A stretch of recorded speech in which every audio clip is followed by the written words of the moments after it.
everybody. Welcome back. This is Libby Magliolo, and I'm here with Stephanie. We are doing our third week in our 3-week series about your best interview. So if you would like to check back on our first 2 weeks, we'd love for you to go watch those. Our first week was focused on interview preparation, and our second week was focused on the actual interview, common questions that you're going to get and how to handle those the best. And this week, our third week, we're going to focus on maybe some more unconventional tips that you don't normally hear about preparing for your interview. So let me give a quick background on myself. Stephanie will do the same, and then we'll dive in. Like I said, my name is Libby Magliolo. I've been in the corporate world after getting my MBA for about 10 years, mainly in corporate strategy roles. So my love language is PowerPoint decks. So if you have any questions, shoot them my way. But I have a huge passion around interviewing and teaching others how to interview. I know it's this horribly daunting thing, and it seems just so scary. So I love doing anything I can to help demystify that, give some kind of formulas and preparation frameworks that will help you out. So Stephanie, what about you? Hey everyone, I'm Stephanie Smith. I am the founder and CEO of Refined and Ready Career Consulting, where I help everyday people write great resumes. Before founding Refined and Ready, I was in massage therapy for a year or two, then social work for 2 years, and then made a rather significant career pivot and went into Big Four public accounting for 10 years. So coming out of that, resumes are my love language, I suppose. And yeah, we're doing this interview series, and we're really excited to share some unconventional tips and tricks with you guys. So I guess I'll dive in with some of my favorite thoughts. So my tips and tricks are more about mindset and how you're approaching the interview. Most people, I think, can be a little nervous going into an interview. You have sort of all of these other things swirling around, right? You've got, if you have kids, you've got the stress of children. If you're caring for aging parents, you may have that stress. If it's been a long time that you've been looking for a position, you can have that stress. If you're trying to get out of a very, toxic work environment or a job that is just like way too much, you have that going on and you're trying to manage it all at once. And so the biggest, recommendation that I have is to find a way to sort of set those things aside and leave them at the door. So whether that's listening to some music that's going to kind of put you in a different mental state, meditation, prayer, whatever your thing is that can sort of help you get centered before you go into the room, I'm all for it. And another sort of aspect of that is going in with confidence. And one of the biggest things that gives me confidence in so many areas of my life is knowledge, like knowing things through and through. And I can, list out 7,000 applications in my own life. But for this instance, it is knowing your resume, knowing the company that you're applying to, knowing, as much as you can know about it can sort of put you at ease for those unknowns. And then in addition to knowing, bringing your most confident self physically. So much of our mind and our body are connected. And when we get kind of tensed up and we come inward, like that does not serve us. It does not give us that confidence going into something that's difficult. So, if you're on site for an interview, just pop into the restroom, for a minute, go into the stall and like stretch your body out, like hold it for 30 seconds, be a starfish, like just big motions, moving your body. All of these things can sort of tell your brain, like, I'm comfortable, I'm confident, I'm ready for this. I'm not hiding, away from this. And it's that mind-body connection. So a little unconventional. But yeah, that's my top tip, I guess. Libby, tell me yours. What's your unconventional advice? Well, and one of the things to add on to that, one of the things that you told me was just the mindset shift of, your interviewer and the company, they've posted this position for a reason. It's because they have a problem, they have a need, and hopefully you can be the answer to that need. So that I think was really helpful to me when you told me that, of you could possibly be the person who saves the day.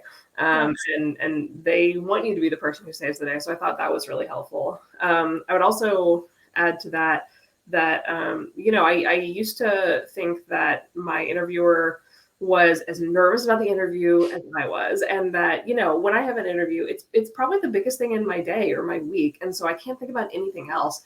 And I think some part of my brain thought that the interviewer was just sitting in a room, looking at my resume, waiting for ways to like zing me. And just that's all they were doing that day. And it helped me to remember that, you know what, this is a person with a full-time job and they're probably just coming from another interview or they're going to lunch or whatever. They have a busy day. And so I am one part of that busy day. They are not as honed in on this one interview as I am. So that helps set me at ease. Also, what helps set me at ease is just knowing that no one wants to see you fail. Everyone is on the same team. Like you've told me that they're hoping you can be the answer to your problems, to answer to the company's problems. And, I talk about this in presentations, but no one wants to have their time wasted. No one wants to see you fail. People want that to be time well spent. And so everyone really is on your side.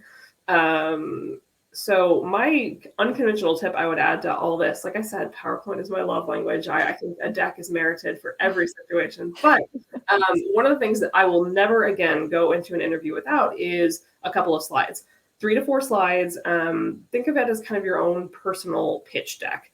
And the reason I do that is it's a couple of things, but the main reason is that it makes your preparation tangible. Your interviewer can't tell if you did 20 hours interview before and you did all this incredible preparation, or if you woke up a half hour before the interview, forgot that it was that day, threw on your suit and got in there. They can't tell. When you bring something tangible into the interview, it's this very clear sign that I did this preparation specifically for this interview and I am ready to talk about these things. So it makes that very intangible process of preparation very tangible.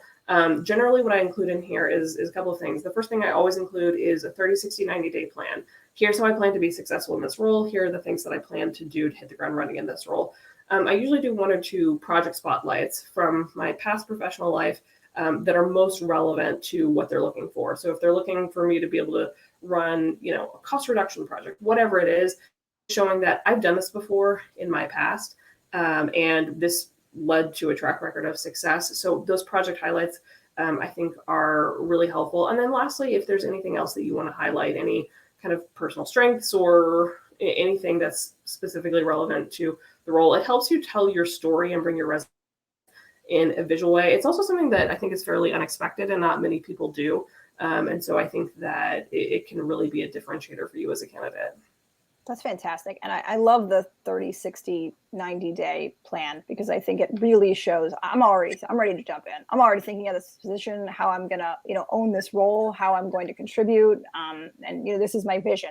And it gives them a taste of that. Whereas that's not something, that's a differentiator too. That's not something a lot of people are really coming in with. That it's like that a new level of confidence. So that's wonderful.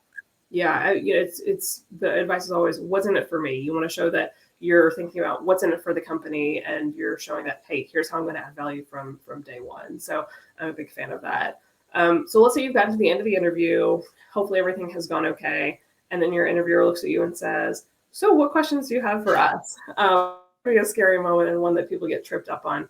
Do you have some go-to questions that you use? Yeah, that's everyone's favorite, right? Like turning the tables and now it's your turn. Yeah, I mean, I don't know that I have specific go-to questions, but I think there are sort of certain categories and topics that you can be prepared to speak to. You want to be prepared to ask questions about the company as a whole, the department that you're interviewing with, the direction. How does that department fit within the company? How does it achieve the greater mission? If you've done this research and you have a general understanding of those things, then you can ask more like poignant, targeted questions about those relationships and the growth of the department and the supporting role and all those things. I also recommend checking out the profile of the person who's going to be interviewing you if you know that information, because you can ask them about their own personal experience within the company and their career path and their growth. A lot of times people want to know things like, does this company promote from within? And can I see that demonstrated with the team that's here? Like, do they value, growth from within, or do they always hire outside? So where's the path for me? And, just also basic things. Like if you're really kind of like, sort of don't know where to go with it and you're kind of at a dead end, ask things like, we've talked a lot about X, Y, and Z in this interview, and it's clear that those are important for this role. Is there anything that we haven't touched on that you really feel like would be successful here that I can tell you a little bit more about my background or something like that? Open-ended questions like never hurt. So if you're really at a loss, I mean, whatever you do, do not say, nope, I'm good. Like, because that just sort of, it's like really ends things on a sour note. Like, nope, I did not care to do any research on this. I don't care what you have to say. I'm just here to talk. So you don't want to go that route with it. You've got to have, 2 or 3. Don't talk their ear off, because like Libby mentioned, like these are people that they're carving time out of their otherwise busy schedule to try and fill this need for their group. But yeah, 2 or 3 like well thought out questions that you genuinely want the answer to. Do not ask questions that you're not interested in. Yeah, So that's my advice on questions. I like what you said about, does the team promote from within? I used to ask these questions that I thought made me seem very smart, but I think they made me seem horribly out of touch. I would read the earnings statement and all these things, and I saw that EBITDA dropped from this to this. Can you tell me a little bit about the company's 10-year cost reduction? Just these things that were just wildly high level and had nothing to do with the role that I was in. And then finally followed more along the lines of your advice, asking about culture on the team. And, talk to me about how the team works together. What do you like about this job? What have you found most surprising? Asking your interviewer, what have you found most surprising about the company? Or, what can you tell me about this job that's not in the job description? Just things that aren't super, super high level, but what you said, just actually relevant to your day to day and what that person does on a day-to-day basis and what you'll hopefully be doing in that role. So I like that advice, just digging in around culture and that's huge too, because you're making it personable. Like you're making a connection with this person. Because face it, I mean, at the end of the day, this person is saying whether or not they think this application moves forward. So, not to make it a lot of pressure, but like it's once again, back to it's a conversation. And when you're asking about their personal experience, like people, they're invested in their position as well. And they love to share about, what they're doing and what's important to them and how they view the company. So you really are sort of on a higher level, sort of making that connection, which can only benefit you. Yeah, agreed. What are your thoughts on once you leave the interview, kind of think, what are the things that you can do afterwards to kind of solidify the good experience for your interviewer? Yeah, I'm a huge fan of thank you notes in my personal and professional life. I think it goes a long way. Like, it does set you apart. So, just a few hours after the interview, send a quick email to the person that you were speaking with and say, thanks so much for taking the time out of your day. I really appreciated talking with you. Maybe mention something from the interview. Thank you for sharing, your perspective on how the team works together. It sounds like a great environment, short and sweet, just some little touch point. And, I look forward to hearing from you. Keep it very professional and to the point. But, you're setting yourself apart and you're showing that you care enough and you're invested enough to have that touch point. The other side of things is, how long is too long? Do I reach out if I don't hear anything? Like, what do I do? I think you had mentioned when we were talking earlier, Libby, this idea of, just asking at the end, okay, so what's the next step in this process? Like, when should I expect to hear back? Is there anything else, that you think you'll be asking me for that I should prepare? Just getting in front of it before you leave the interview. And then if they say, we'll get back to you in 10 days and it's been 10 days, give them a few more, and then just a very, gentle professional touch point. Another email, say, hey, once again, it was great speaking with you, on the 7th or whatever. I really enjoyed our conversation. It sounds like the role's a great fit. Please let me know if you need anything else from me. Like, make it very just gentle, but remind them of your existence, and just see if you can, if there's any, keep it very oriented, like, is there anything else I can give you to support my application kind of thing? And then, close the email. Nobody wants to be pushed. We all know we have things that we're supposed to be taking care of that just get further down the to-do list. And no one wants to leave a great candidate hanging. So to approach it in a way that sort of like puts it on you and offers supporting information, keeps it very like non-confrontational, but also, once again, shows in a professional way, like, I'm still here and I'm still interested and I'm looking forward to hearing from you. So I think those are 2 great, tips for after the interview and how to sort of manage that process, because it does sort of often feel like no man's land. You leave the interview and then just who knows? So to just kind of keep yourself, present in the game, relevant, it can only be a good thing.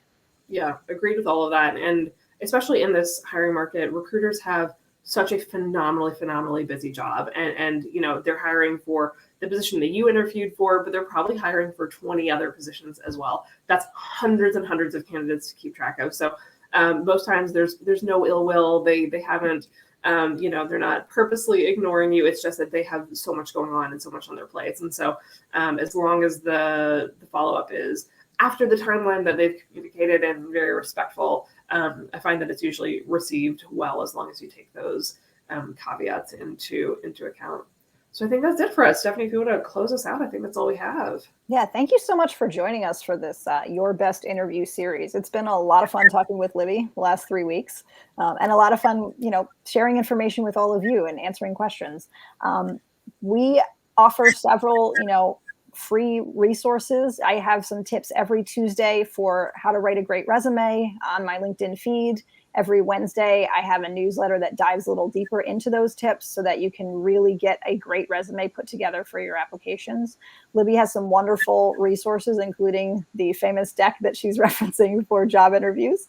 So we have a lot out there. We share a lot of LinkedIn. We also offer paid services. I do resume coaching, where I help you walk through how to write a great resume, complete with, you know, notes and advice, and, you know, support on the back end, back and forth email support on your updated versions.